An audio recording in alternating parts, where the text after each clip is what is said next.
Hello, welcome to the CarCast+Edmunds podcast, or is it Edmunds CarCast podcast? I'm not sure the exact order we've been saying it in. Maybe it's Edmunds CarCast podcast. I'm Matt, the moderator, DeAndre here with Alistair Weaver and Brian Wong. Welcome back to the show. How are you Thank you. guys doing? Uh, I'm I'm I'm good. I'm recovering. It was a big week for us, so we got a lot of throughput with the RAV4. Yeah. Because it's big news when the best-selling car in the world gets a pretty significant update. New Toyota RAV4. We need to get All into hands on deck that. for that one. We left off last week where Alistair, you were talking about uh, wrapping up all of the filming on the new season. I guess we're calling it the new season of U Drags, the Edmunds U Drags.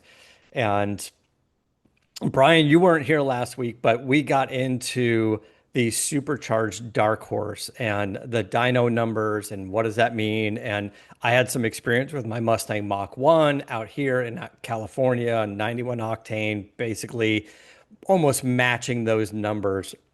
But to see what the Dark Horse did, how it performed, I had went and saw the Dark Horse versus Corvette video from a while back where the Corvette smoked the Dark Horse, right?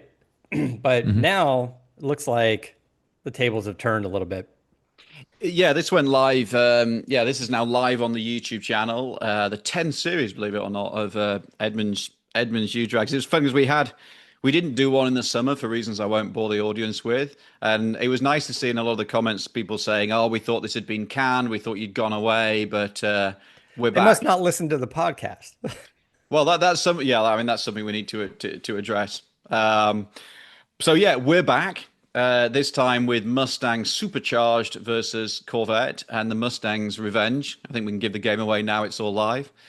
Really nice to see the commentary. Lots of people saying, "Oh, well, you should put it against the Z06. You should put it against the hybrid and the E-Ray and everything else." But it's a really fun video. We think we're onto something with this concept. A lot of people enjoy it. I can't remember in the previous show that you shared the anecdote about we thought we had a trespasser on set. Yes. We sent one of the production team, and it turned out to be a fan with binoculars. So when stuff like that happens, it's like this is you feel like you're getting somewhere with a concept, and so that's the first of the series. We also trailed within that video that we have the Corvette ZR1 coming up.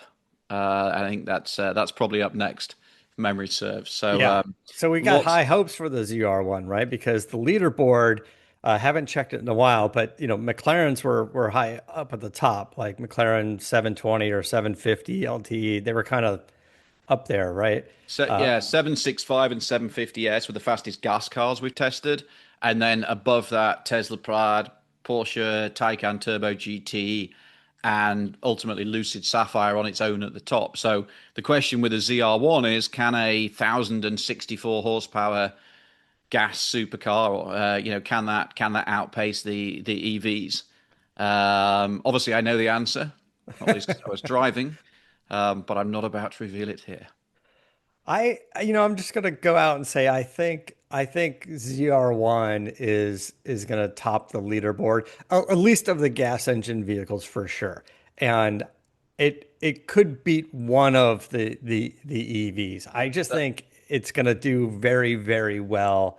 And That's a very bold claim against when you think that a McLaren 765 LT is a, what is it, $500,000 carbon fiber bespoke go faster track car. yes, So that's but listen, that feels quite bold to me.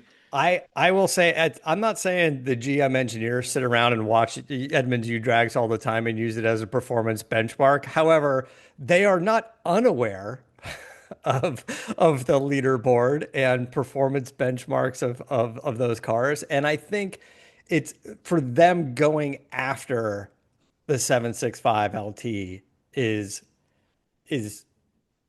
something I think that they were definitely paying attention to. I think they want to go after that car, not just in Edmunds U-Drags, but just as a performance Yeah, benchmark. but They need to be able to go, our $200,000 car is better than McLaren's $500,000 car, right? Talk about a feather in their cap. yeah, yeah, I think that's undeniably true. And I think what Chevy were telling me is they're finding a lot of people who are buying or who had early orders for the ZR1 were people who also had McLarens, and the ZR1 is additive.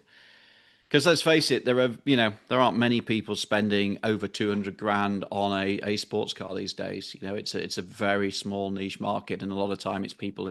You're right, Brian. These new jackets, we've got new team jackets, and Yeah. Edmunds test. And I was wearing it proudly for the YouTube audience, but they are a bit noisy when you move around. Anyway, I digress. That is that's kind of the interesting thing, is how many people are buying this and what else have they got. But anyway, 2 weeks. 2 weeks to go, and all will be revealed. It's good. I can only tell Okay. you that it was unbelievable to drive, and it's a great watch. There's the promo. Okay. Now, so the supercharged Dark Horse versus the Corvette Stingray, I think went Thursday. Right, as you're listening to this, it's probably Monday, so it dropped on Thursday. What is the release schedule of the U-Drags videos? Pretty much every 2 weeks. It's not a hard and fast rule, but we got 11 in the can that will kind of drip out now. So we try and run it every 2 weeks. The reality is we have people in the commentary on the YouTube saying, why can't you do this every week? Why can't you do this, that, and everything else? It's a big production effort. And not only is it a big production effort to film the thing, it's also just difficult to get that many cars together. That's always been the case that people I think don't realize. It's like, other than the cars that you guys own in your fleet, trying to coordinate getting, manufacturers' cars, those press cars out here, because we all kind of get on a list and try to fight for those cars, if you will, and go, hey, our end of the year awards are coming up, or this is coming up, and we really like to test the two. Can we get them at the same time? And that takes a lot of work. It takes a lot of work, and there's also a lot of politics. So, for example, if you want to run a Porsche, then the US has an opinion, but a lot of the time they'll go back to Germany and say, what do we think about running this against this? And then everybody, because nobody wants to lose. And one of the challenges that we have is we've got big enough that people care, Yeah. but not so big that, that's so big that you just have to take part. So if you look at like the old days of the Grand Tour and Top Gear TV, I know a lot of PR people in the UK where the Top Gear became this global phenomenon. Right. And so many of the PRs hated it because, oh, well, they're gonna diss the car, whatever. And then I've got 400 million people hearing how toilet my car is. But then the reality was it was so big that it had 400 million people, so you had to take part. And we're at the moment, we're too big in that there's enough eyeballs on it where everybody really cares. But we haven't got a 6 billion person audience where it's like, oh God, we got to take part. So there's all these challenges. And I think, people just see you driving the car. I mean, I'm not getting my violin out here, but people do see us driving the cars and don't necessarily always appreciate some of the legwork in the background. Anyway, enough of our professional woes. Should we talk RAV4? Let's talk RAV4. And Brian, you were doing the testing on that and some comparisons as well. I don't know, where you want to start? Just let's intro the RAV4. Yeah, The new RAV4. Well, I want to start out by giving a shout out to my coworker Reese, who drove the car back from Arizona so we could test it and shoot this comparison and do all this stuff. Because I think it was very important for us to not just evaluate the RAV4 on how much the RAV4 itself has improved, but to actually see how it now stacks up against the best compact SUVs out there. Because, to be fair, the old RAV4, even though they sold a ton of them, it had some pretty significant issues, which the new RAV4 for the most part solves. So, it was kind of, we already knew that kind of from the first look and kind of just what features it was adding, that it was going to be better. But it was very important for us to get it back here, test it at the track, and also get hands on it right alongside the Honda CR-V and the Kia Sportage Hybrid, two of our favorite compact SUVs that were both rated higher than the RAV4 previously. Why don't you just walk us through some of the changes of the 26 RAV4, and then we'll get into how it compares against the others. Yeah, so obviously looks very different, which is improvement number one. The old RAV4 was very anonymous. I think, if you're buying something that is, so popular, it kind of very much gets lost in the crowd. So I think when they do a redesign, they really need to try to, zhuzh it up enough that you can kind of tell that you're getting something new. And they've definitely done that on the outside, especially those GR versions. On the inside, it's also they did a very good job with the front design of making it very practical. So one of the things that we really liked about it is the amount of small storage spaces that you get. So there's actually two shelves there under the screen. There's another shelf in front of the passenger. There's a very big center console bin with a lid that actually opens in both directions and that you can also take out and flip over to make into like a little table. The other side is plastic.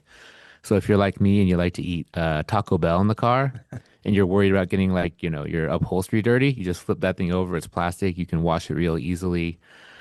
The other big improvement that they needed to make and that they did was on the technology front. So those two screens there, they're actually the one in front of the driver, it's a standard 12.3-inch digital instrument cluster display. And I think it's the only vehicle in the class that I can think of that has a standard digital display of that size.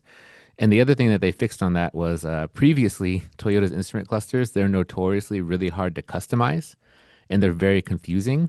This one, they actually incorporated more views so that you can just get to what you need easier information wise. And one of those views is a live maps view. So if you have, let's say, Android Auto, you can actually display the live view from Google Maps now in the cluster, and that frees up the screen to be used for anything else. And if you're using Apple CarPlay, you can use Waze or Apple Maps. You can't actually use Google Maps through Apple CarPlay because those two companies, they don't like to play nice. So that's the only I gotta tell downside. you real quick, and I don't mean to interrupt, but when I was watching the video and you were walking it through the features, that is one of the most sellable features in my opinion. I think one of the most frustrating things that we have in all of these modern cars is I use CarPlay, I use Apple Maps all the time. It doesn't matter what map. Mhm. I'm using a map all the time.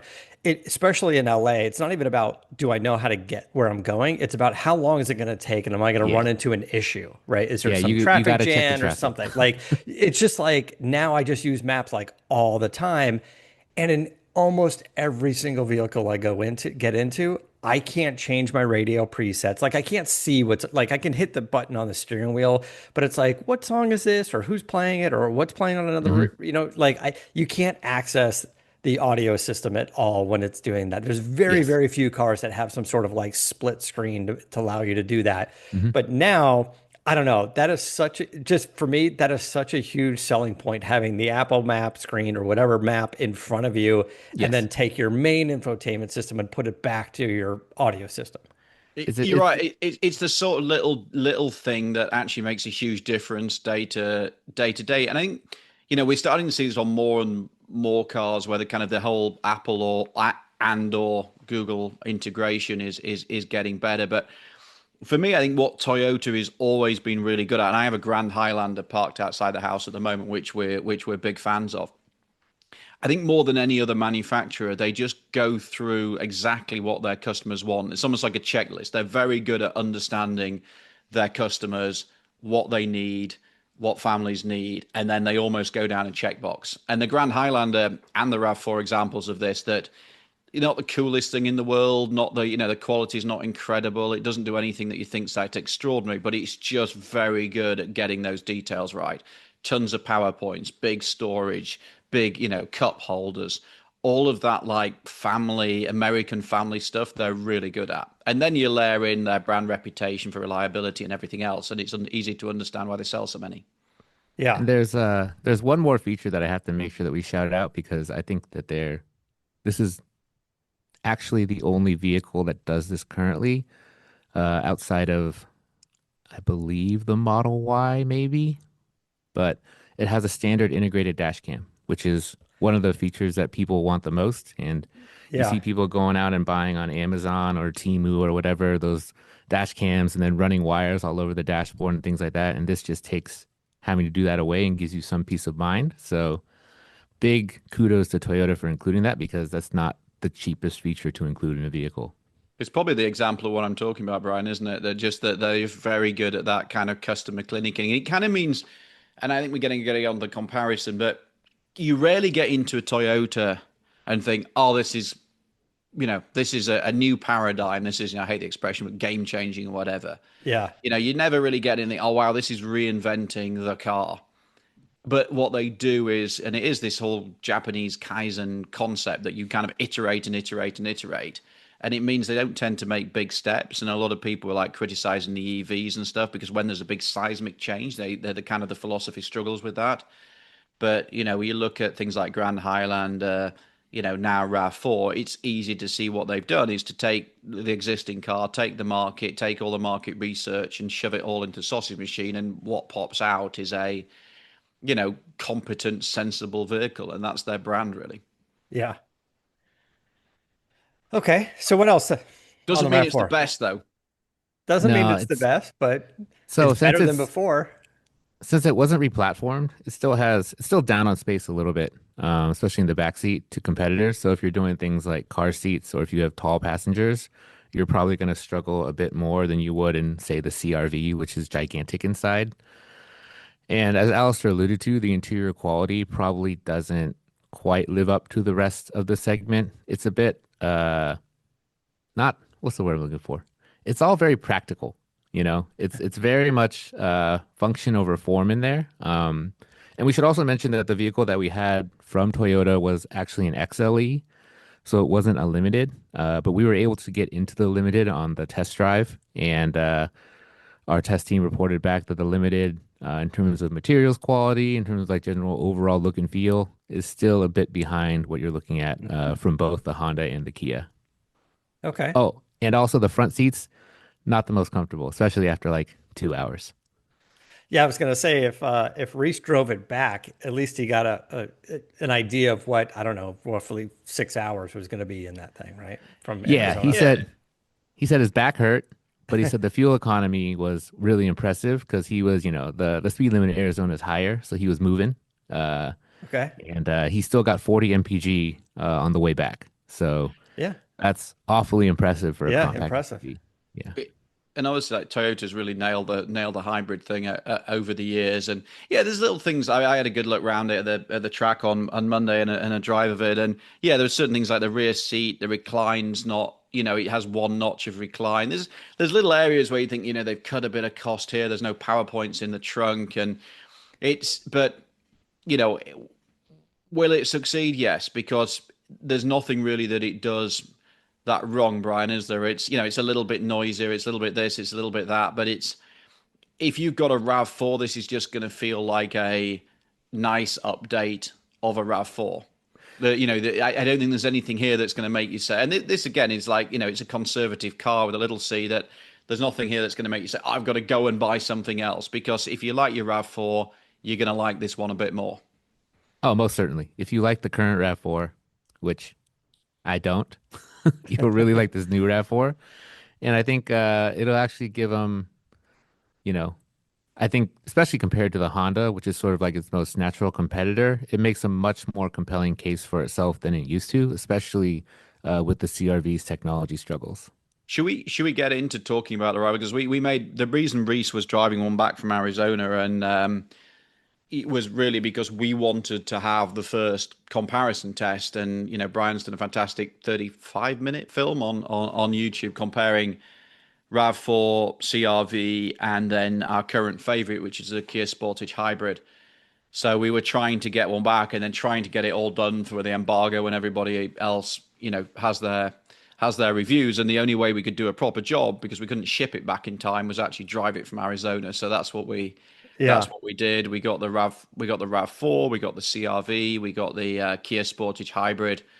Drove them all, road, track, everything else to do the full test. And yeah, well, there's a lot of us down there on Monday poking around all three of them. And yeah, really, it's really interesting, because I mean, there is no bigger. I mean, the RAV4 is the biggest selling car in the world. And when we look at Edmunds and all our site traffic, it is also the biggest car on Edmunds as well. I mean, the Model Y's had its moments in the last couple of years as the number one seller in the world, but RAV4 is still number one. And last time, what is it in the US? About 450,000 a year, something in that range. It's a lot of RAV4. Yeah, you don't want to screw it up, that's for sure. All right, before we get into that test, let's just take a quick break and we'll be right back.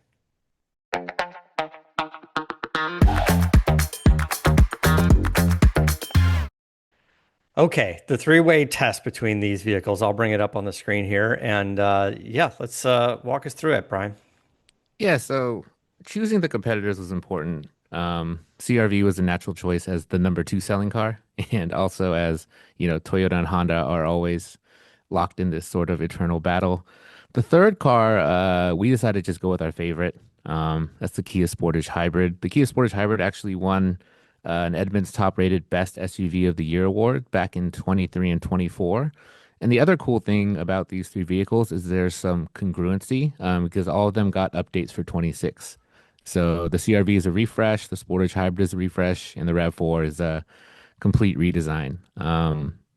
And the other cool thing too is that since the RAV4 is hybrid only, we were able to limit to the hybrids, which we actually think are the best buys in the compact SUV segment. We think, generally speaking, with a Mazda-sized exception, the hybrids are the ones to get out of all of those because the fuel economy differences, the better value, the having to fill up your tank less because it's got more range, all that stuff really should lean you in favor of the hybrid. And I believe in the case of all three of these, the hybrid is also the better performing vehicle.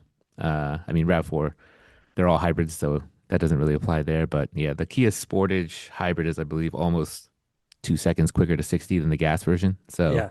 you're getting kind of everything by getting these hybrids. It was going to be a very tall task for the RAV4 to knock off the Kia, just because the Kia is going to hold an advantage in the value category, which is really important, I think, for these sort of smaller family vehicles, in part because it has that giant warranty. So the Toyota and the Honda are against, the Koreans, the Kia and Hyundai, starting at a bit of a deficit. So, but I think that the RAV4 acquitted itself pretty well. There are things that we definitely liked about all three SUVs. The nice thing is that you can kind of make a case to buy any of them, but there's also means that you have different strengths and weaknesses that should help you to make the right buying decision for you just based on priorities. But we think that for most people, you'll still be the most happy with a Sportage Hybrid. Okay.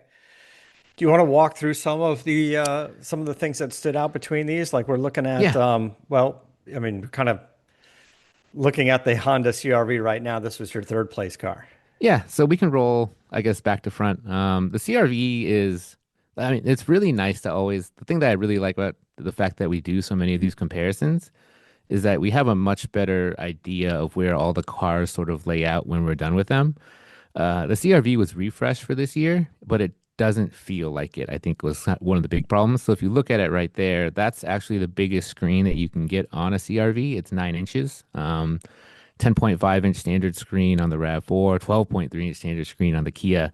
And if you look at that housing, the left side of it is actually not screen. It's got about a 1-inch bezel around the whole thing. So the actual usable space of the screen feels significantly smaller compared to the other two. And then we also have to mention that if you're going to get a CRV hybrid, if you don't buy the absolute top trim level, you're also getting a downgraded infotainment system. So the Honda experience without all of their Google built-in stuff is much worse. It feels very much like 2016, 2017.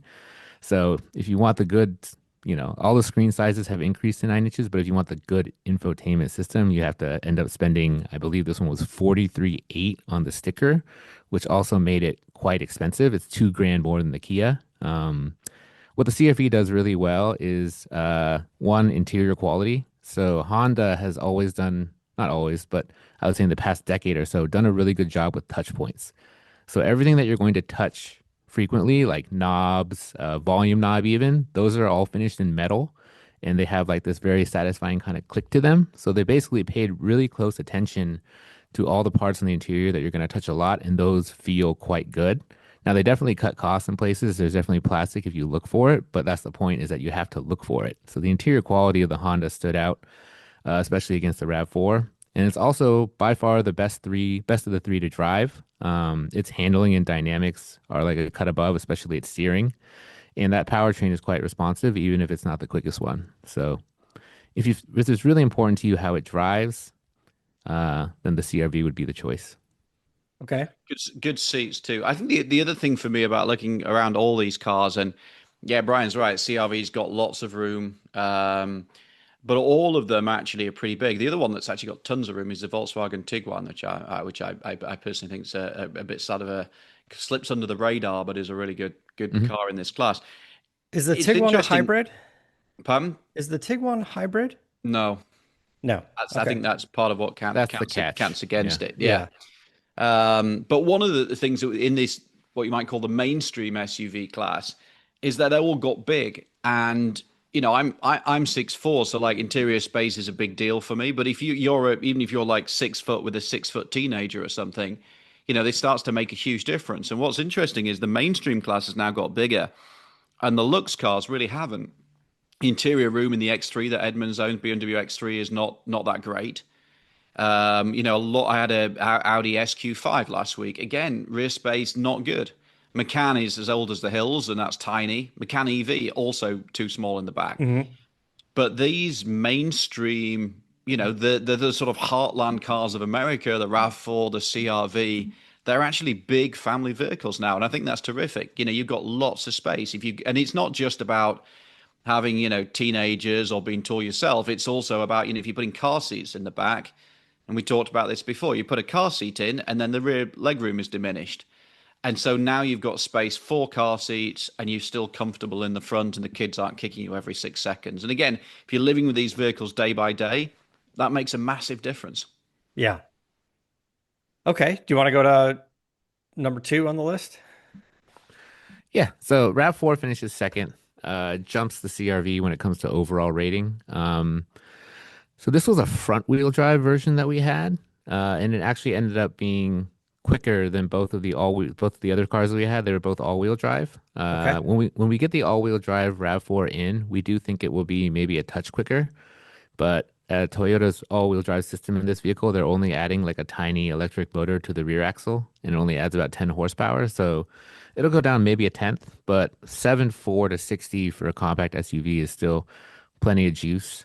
We really like the technology upgrades. We really liked that, it's not as boring looking as it was before. And again, the same sort of caveats apply. When you have a rear-facing car seat in, it's more snug in the RAV4 than the other two. The other two have about, I would say, 3 inches of extra legroom in the rear. So I was able to fit in that front seat in front of a rear-facing car seat, but just kind of barely. Like if I was any taller, I would have trouble. I'm just under 6 feet. So you can kind of work the space around, but not quite as much. And also the lower latch anchors are a bit tougher to access in the Toyota, which was kind of a weird discovery. I thought that that was something that they might improve in this one.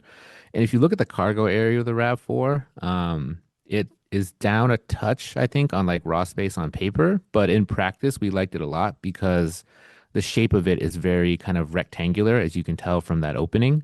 And when something is shaped like a box, it's just easier to kind of fill it up with, like shaped objects. So if you have luggage and stuff, it actually ends up fitting better in the RAV4 than the CRV. The CRV has some more like rear wheel well intrusion that kind of packs the amount of space that's usable. So we would like the RAV4 cargo area. But I think, yeah, from driving it, it's noticeably noisier inside than the other two. You get a lot more wind noise, especially off the A-pillar, and you get a lot more tire noise too. And because of Toyota has sort of tunes their hybrids, the engine likes to kick in somewhat under load, and it does so quite noisily. So it usually lands in around like 2,500 RPM. So if you're on the accelerator, it's going to try to sit with the gas or sit with the electric motor as long as it can for efficiency. And then the gas motor kicks hard enough for like, it's pretty loud when it does. And it just kind of speaks to a bit of less refined experience for both driver and passengers in the Toyota than in the other two. I don't think Toyota has changed that. Like my mom has a RAV4, it's a few years old. Yeah, when the engine kicks in, it's noticeable. It's a little Yeah. bit of road noise, but she's just running around town and, Mhm. nothing on big trips. I just think the other cars got a little better. I don't think like, Yeah. what I'm saying? Like, I don't think this is any louder, my guess, or any louder than the previous Gen RAV4. I just think the other cars got a little better, right? I don't think, I think that's Um, true because things like double glazing. I remember when the Mercedes S class brought that in. I think probably in the 90s or the late 80s. That was I remember it being a big deal, and now everybody has this sort of laminated glass, and it's I'm not trying to be an apologist for the car industry, but what is striking is just everybody's expectation has just risen so much. There's now so much technology in these cars for like infotainment. There's so much safety technology, things like, automatic braking, automatic like lane, keeping you in the right lane at the right time. All of Yeah. that now is expected. We want more space because we've all got bigger and, in some, and so it's all of these things add up. And then we're sitting there going, oh, look, plastics are a bit crap, aren't they? So, or, it's difficult because expectations have gone up and up and up. And at the same time, people are saying, well, these things are getting more and more unaffordable. So I need all of this technology, all of this space, all of this kit for 40 grand or 35 grand. And it's getting a tougher and tougher ask. And Yeah. and So that's why I think we've talked about this before where like, where are you going to cut some of the costs? Where are you going to save some money? And we were saying before on things like, oh, I'm going with the cheapest plastic steering wheel, probably a bad idea because that's the one thing you interact with all the time. But in Toyota's case, if they're going, hey, maybe we're going with, the single glazing front windshield instead of something out of the Lexus, which is probably a half-inch thick, like it's bulletproof because you can't hear anything, right? Maybe they're going, maybe that's the way to save money, and then put that money into the infotainment system or something like that, right? and what's striking about it is, we're always you sit in the industry. Well, if you don't have, let's say, like a soft like the soft touch finish on top of the dashboard. When you prod it and it has a little bit of give in it. Yeah. Well, Yeah. that's more expensive to do. And I remember somebody from the Volkswagen group saying it's about 20 to 30 euros at the time, or about 30, 40 bucks more expensive to have a soft touch finish than to have like a hard plastic that, rattles when you thump it. And you're like, well, it's only 20 bucks on a car that costs 200, or costs 40 grand. I'm going to say that again. It's only 200 bucks on a car that costs, 40 grand or whatever, or 20 bucks.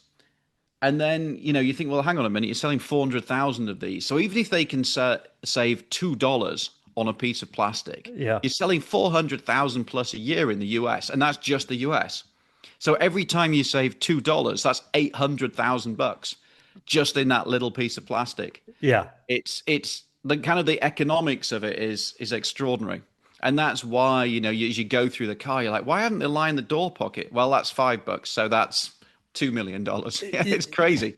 What's interesting, we'll get to the last car, but what's interesting is you look at some of the car companies, like the super high end cars, whether it be like a Rolls Royce or Bentley, where where they're going, hey, you can pay 400, 500, 600,000 for a car or a high end supercar, and you go, that must be the most advanced car out there because it's so expensive.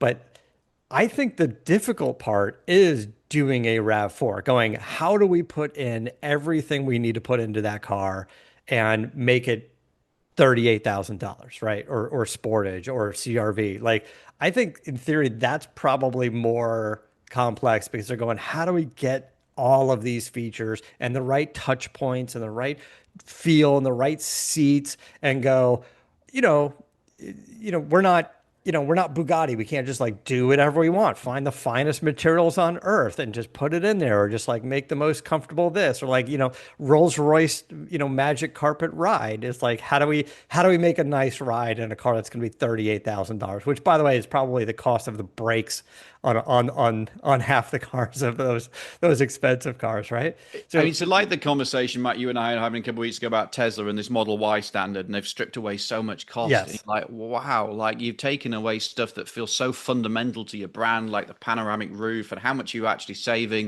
And I saw an analysis by a third party trying to figure out, item by item, how much Tesla was saving. But then, and you think, well, that's nuts. But then you do the maths and say, well, they're building, hundreds of thousands, millions of these things, and it starts to make sense. It's really difficult. You're right. I mean, at the top end of the market, the technology is now so democratized. You're not really buying technology. What you're buying is what you describe. It's that, the finest cow in the world that's been massaged since birth and all the rest of it. That's where the kind of right. added value is at the top end of the market. But Quite frankly, the high end cars, their infotainment systems suck. that's right. Like, Or everybody uses CarPlay, so it's like, well, yeah. So you they're know. like, it's fine. We'll just give you, And well, that's nice. And we should talk about the Kia before we yeah. forget about it, because it's our favorite. But that was one thing. And Brian, you were much closer than I was. But just sitting in the Kia at the test track on Monday when we're filming some of this stuff, that was a car that I sat in and thought, actually, this is a hybrid. It's got this, it's got that, it's got all this kit, it's got a mega warranty. And Hmm. you do look at that car and think, well, it's pretty impressive to do this for, the 40,000 bucks or so that it costs, and it's Yeah. cheaper than the others. I did sit in that car and think, have they really done this for the money? So one thing to note is that we're not entirely sure how much cheaper it will be than the Toyota RAV4 Limited will end up being. Toyota actually hasn't released pricing yet for the RAV4. They say that's going to come sometime next month. I think on the high end, you're probably looking at those plug-in models pushing 50 grand now, especially like the GR versions. If I had to guesstimate for the one that we had in, it's probably between 37 and 38 for a front drive, one grade up. They say it's going to start in the low 30s, but low 30s plus destination kind of puts you more mid 30s. So we'll Okay. see. But for sure, this Kia Sportage Hybrid presented just incredible value for 41.7, which is less than the 43.8 you're paying for the CRV. It has a much better interior, feels a lot more modern, big screens. That storage bin right in front of the center console is also a big plus for this vehicle. The cup holders will actually fold away and just give you a bigger storage space. And I think to Alistair's point, when you sit in it, it feels, and this is something that's, endemic to Kias these days on the top end. It's like you sit in it and you're like, this feels like it costs more than I paid for it. And that's a really nice thing to feel whenever you're climbing into your car. The back seat has like two or three recline settings, very comfortable, very roomy. That panoramic sunroof is also another option that's not offered on the CRV. So not getting that on the Honda. And then just in the back there is, I don't know if you can tell from that picture, there's all these little touches that make things very usable. So for example, the USB ports for the backseat passengers are located in the seat backs. So they're not like down by the ground. So you're not running cables all over your floor. Um, and in the cargo area too, it's also got releases for the back seats. So you can actually drop the seats without having to walk around or like, fling your body into the cargo area, which is nice. And it's also got a two-tier cargo floor. So it has the most cargo space when it has the lower position. And if you need a flat floor, then you just put it back in the upper position. It's just very The thoughtfully designed. the phone And holder he up knows it. here too in the back of the headrest Yeah. was interesting because like if you plug it in the back of the seat and then you can put your phone up there. I don't know it's like I don't know that you can watch your phone while it's up there because I think it kind of blocks it, Yeah, it kind of blocks it like that. So I but think, but you can put oh, it up there and keep the cables off the floor and out of your yeah. lap and stuff, right? Or you can hang a bag, or a coat, or there's different Sure. things you can do with it. It's interesting. Like this is quite a statement. But we have a BMW X3 that we purchased, and I actually think the tactile feel of the Kia is actually better. Some of the BMW plastics are a bit hit and miss. So bits about the BMW that are really good, like some of the the engine refinement and the seats. There's bits that are you do feel like this is a Great luxury powertrain in car. that car. Yeah. But there's also bits inside where you go, "Oh, this feels a bit low rent." And that Kia, they're very good at making sure all the bits that you touch, all those little elements, all those little bits of design, like the USB-C ports in the seat and everything else, all those little bits of design that kind of make you feel that you've got some value. And the nice thing is as well, it doesn't sell in quite the numbers of the RAV4 or the CRV, but Kia and Hyundai, because the Tucson is effectively the same car.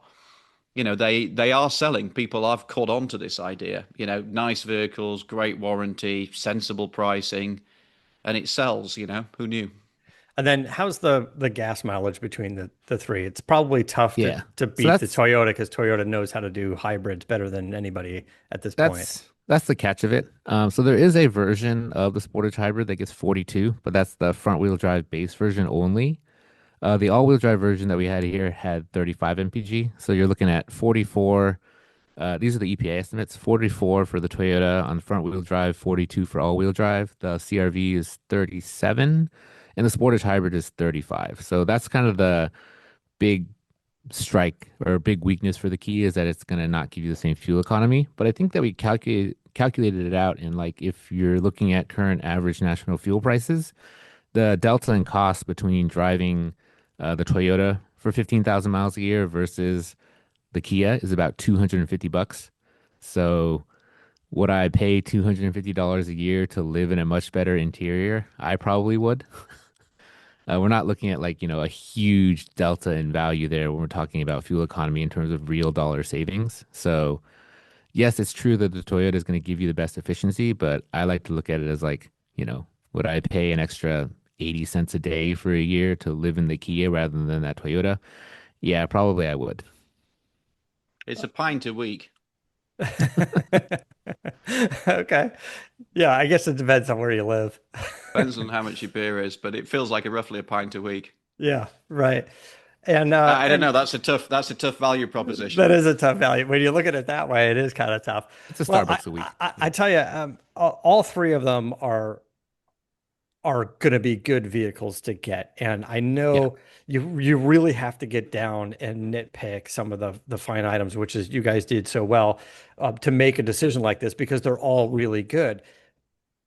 You know, it you kind of have to spend some time in the Kia and all of them, the Kia and the RAV4, especially because the the RAV4, knowing how much I me personally, use maps while I'm driving, having it on a separate screen is a feature like that might be enough for me. I know that Kia's got a much better warranty, but if I was leasing the vehicle, Hmm. then you're kind of leasing it for the length of the warranty anyway, give or take, right? So Yeah. if you were buying it for sure, I would say, go for the big warranty. But if you're leasing it, the lease is it's as good as the warranty is, you know? I think that was sort of what we came away with too, is that if you have your heart set on one of these three SUVs, there's no need for us to talk you out of it because you're going to probably like it. Yeah. Like even on the low end, a 7.5 score from us, that's the overall score for the CRV. That might not sound like a great score, but in our rubric, that still qualifies it as very good. Most of its competitors are actually going to fall in the sixes or even the low sixes. So we really like the CRV, and I hope that sort of came through in the piece is that, all of these are still probably at the top end of the top three or four vehicles you should look at if you're looking for a compact SUV. It just so happens that, you know, the Kia's value proposition, how nice it is inside, the standard technology up and down the range, it's just very hard to ignore.